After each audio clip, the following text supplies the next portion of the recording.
तो याद रखना कि उस हंसी को जिंदा करने के लिए किसी एक्टर ने अपनी असली मुस्कान हमेशा के लिए खो दी थी। आज के वीडियो में हम बात करेंगे हॉलीवुड के ऐसे रोल की, ऐसे कैरेक्टर की जिसे हर हॉलीवुड का एक्टर या फिर मैं कहूँ दुनिया का एक्टर अपना एक ड्रीम रोल मानता है। We are talking about the crown prince of crime, the joker. इस कैरेक्टर को स्क्रीन पर जिंदा करने के लिए एक्टर्स ने अपनी मेंटल हेल्थ, अपनी नींद और कुछ एक्टर्स ने तो अपनी जान तक दांव पर लगा दी। क्या सच में इस कैरेक्टर के साथ कोई डार्क एनर्जी जुड़ी हुई है? आज हम डिकोड करेंगे कि क्यों बैटमैन का सबसे बड़ा दुश्मन एक्टर्स के लिए उनका सबसे बड़ा नाइटमेयर, सबसे बड़ा अभिशाप बन जाता है।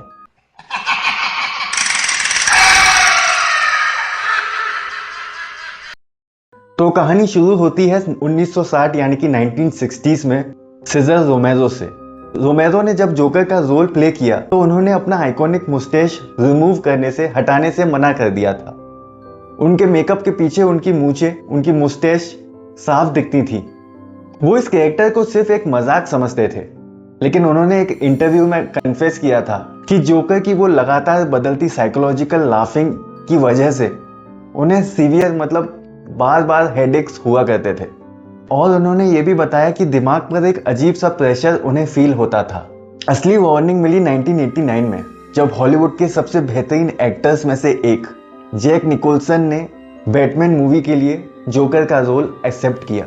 जैक निकोलसन ने अपने जोकर के कैरेक्टर को एक साइकोटिक किलर और गैंगस्टर का मिक्स बनाया। उनकी परफॉर्मेंस जबरदस्त थी, लेकिन शूटिंग के दौरान जैक बहुत रेस्टलेस रहने लगे थे। उन्होंने कैरेक्टर का ऑब्सेशन और डार्कनेस को इतना महसूस किया था कि जब सालों बाद हीथ लेजर ने ये रोल साइन किया क्रिस्टोफर नोलन की डार्क नाइट के लिए, जोकर का कैरेक्टर हीथ लेजर ने जब साइन किया तो जैक निकोलसन ने मीडिया के सामने सिर्फ एक लाइन कही थी, आई वॉन्ट हिम। जैक को पता था कि ये कैरेक्टर एक्टर के दिमाग के साथ क्या खेल खेलता है। अब आती है वो कहानी जो इस कर्ज को सबसे ज्यादा रियल बनाती है। जब क्रिस्टोफर नोलन ने हीथ लेजर को कास्ट किया था जोकर के रोल के लिए, तो पूरे इंटरनेट पर उनका मजाक उड़ाया गया था। लोगों ने कहा था कि एक रोम कॉम एक्टर जोकर कैसे बनेगा। हीथ ने इस क्रिटिसिज्म को एक चैलेंज की तरह लिया और वो जो करने गए उसने सबको डरा दिया।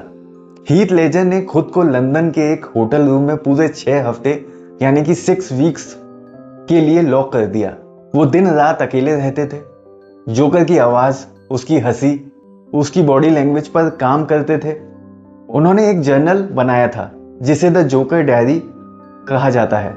इस डायरी में उन्होंने उन चीजों की फोटोज, पिक्चर्स चिपकाई थी जिन्हें इस धरती पर सबसे ज्यादा स्कैरी, डरावना माना जाता है, जैसे हाइनास, ब्लाइंड बेबीज और बदलते हुए बादल। और यहाँ तक कि वो रियल लाइफ में इंसोमिया का शिकार हो गए। साइंटिफिक रिपोर्ट्स के मुताबिक वो रात को सिर्फ 2 घंटे सो पाते थे।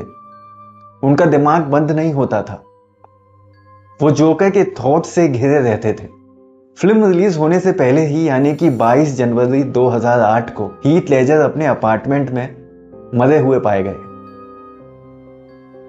और उनकी मौत की वजह बताई गई due to accidental overdose of sleeping pills and prescription drugs.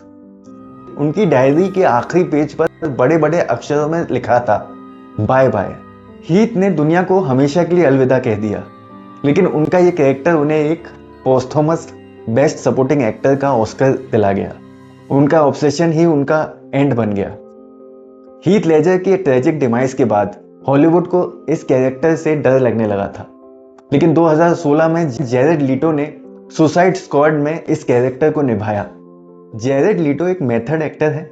वो सेट पर कभी जैरेड बनकर नहीं आते थे, वो पूरे टाइम जोकर ही रहते थे। कैरेक्टर में घुसने के लिए उनका मैडनेस लेवल इतना बढ़ गया था कि उन्होंने अपने को स्टार्स को शॉक करने के लिए अजीब और घिनौने गिफ्ट्स भेजे। मार्गेट रॉबी को एक मरा हुआ चूहा भेजा, विल स्मिथ को बुलेट्स भेजी और पूरे कास्ट के सामने एक मरा हुआ सुअर यानी कि पिग रख दिया। जैरेड ने बाद में एडमिट किया कि इस कैरेक्टर की नेगेटिविटी से निकलने के लिए उन्हें बहुत वक्त लगा और उनका मेंटल बैलेंस पूरी तरह हिल गया था। और फिर आए वाकिन फिनिक्स, जिन्होंने 2019 की फिल्म जोकर में मेन कैरेक्टर जोकर का रोल प्ले किया था। कैरेक्टर को प्ले करने के लिए उन्होंने जो किया वो बॉडी और माइंड दोनों को तोड़ने वाला था।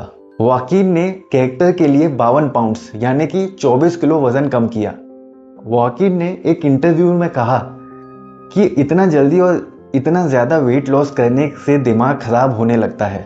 उन्होंने उन लोगों के वीडियोस देखते हुए महीनों बिताए जो पैथोलॉजिकल लाफ्टर नाम की बीमारी से पीड़ित थे, जहां लोग बिना वजह रोते हुए हंसते थे। वाकिन ने कहा कि कैरेक्टर उनके दिमाग में इस तरह घर कर गया था कि उन्हें लगता था कि वो सच में पागल हो रहे हैं। तो इन सारे किस्सों को और बातों को जानने के बाद एक सवाल उठता है कि बाकी सुपर विलन्स के साथ ऐसा क्यों नहीं होता। थेनोस या ग्रीन गॉब्लिन को प्ले करने वाले एक्टर क्यों पागल नहीं होते? इसका जवाब है जोकर की साइकोलॉजी। ही रिप्रेजेंट्स प्योर केओस, एनार्की और एब्सोल्यूट डार्कनेस। जब एक एक्टर इस रोल को प्ले करता है, उसे अपने अंदर के सबसे डार्क सीक्रेट्स, सबसे बुरे डर और डिप्रेशन को जगाना पड़ता है। जोकर कोई मामूली कॉमिक बुक विलन नहीं है, ये एक साइकोलॉजिकल ट्रैप है। जो भी इस मास्क को पहनता है, जो भी इस कैरेक्टर को प्ले करता है, उसको बदले में इसकी एक भारी कीमत चुकानी पड़ती है।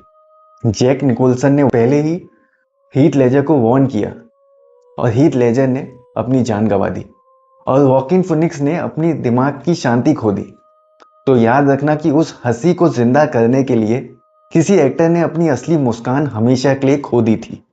तो गाइस, ये था मेरा वीडियो इस टॉपिक पर, जिसका नाम था the curse of playing joker, यानी कि जोकर जो कैरेक्टर है जिसे आप बैटमैन की मूवीज में और डीसी यूनिवर्स की मूवी में देखते हैं, हॉलीवुड की मूवीज में, उस कैरेक्टर को जीने के लिए एक्टर्स को किन किन चीज़ों से गुजरना पड़ता है, उसके बारे में मैंने ये वीडियो बनाया। तो आपको ये वीडियो कैसा लगा प्लीज़ हमें बताइए, और अगर आपको ये वीडियो अच्छा लगा तो प्लीज़ हमारे चैनल को सब्सक्राइब कीजिए। Thank you for watching guys, और मिलते हैं अगले वीडियो में।